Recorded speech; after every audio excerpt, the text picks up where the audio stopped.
دیکھو تو صحیح ذرا خود کو، کیا بن گئے ہو، کیسے جی رہے ہو. یہ تم نہیں ہو سکتے. تم یہ انسان نہیں بننا چاہتے تھے جو آج تم ہو.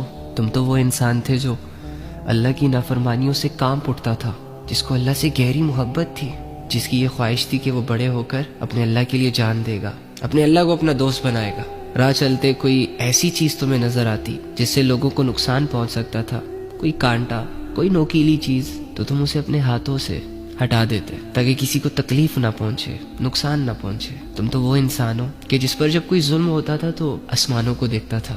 ہاں میں جانتا ہوں اس وقت اللہ کی پہچان نہیں تھی تمہیں، لیکن پھر بھی تم آسمان کو دیکھ کر یہ سمجھتے تھے کہ میرا ایک رب ہے جو مجھے دیکھ رہا ہے، جسے پتا ہے کہ مجھ پہ ظلم ہوا ہے. یاد کرو وہ دن جب تم اللہ کا نام پڑھ کے سوتے تھے، اللہ کا نام پڑھ کے اٹھتے تھے، کہ جو اللہ کے نام پہ جھوٹ کو بھی سچ مان لیتا تھا. جب کوئی کہتا کہ مجھے اللہ کی قسم ہے میں نے ایسا نہیں کیا، تو تمہارا سارا غصہ ٹھنڈا ہو جاتا تھا. کیا محبت تھی نا. تم تو وہ انسانوں جیسے ہی پیدا ہوئے تو تمہارے کانوں میں جو پہلا نام تمہیں سنوایا گیا وہ اللہ کا تھا.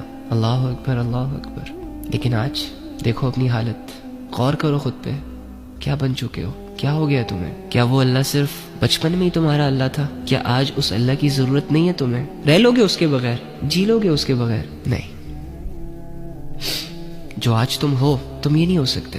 خود ہی سوچ لو. ہاں بچپن میں جو انسان جب کسی راستے سے گزرتا اور اسے کوئی ایسا کانٹا یا کوئی نقصان دینے والی چیز نظر آتی تو وہ اس نیت سے اٹھا لیتا کہ کسی اور کو نقصان نہ پہنچے. اور آج جوانی کے ایام میں وہی انسان لوگوں کو دھوکے دے کر، لوگوں پہ ظلم کر کے، لوگوں سے جھوٹ بول کے، لوگوں کے دل توڑ کے، لوگوں کو ذہنی مریض بنا کے، لوگوں کو الجھا کے کیسے رہ سکتا ہے؟ وہ انسان یہ سب کیسے کر سکتا ہے؟ وہ نوجوان جب اسے سمجھ نہیں تھی بچپن میں اللہ اکبر کی صداؤں پہ جو مسجد کی طرف بھاگتا تھا، آج وہ جوان ہونے کے بعد، اس کی سوچ اور سمجھ بحال ہونے کے بعد کیسے اپنے رب کی آواز پر اس کے گھر نہیں جا سکتا؟ یہ تم نہیں ہو بڑی.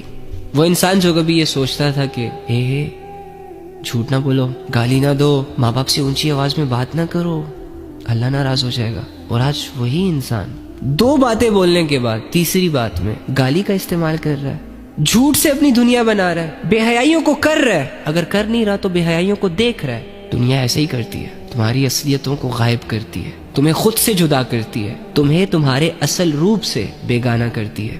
تمہارا اصل روپ تو اللہ سے جڑنا چاہتا ہے. تمہارے اندر کا انسان جو کہ ریئل انسان ہے وہ تو اللہ کی عبادت کرنا چاہتا ہے.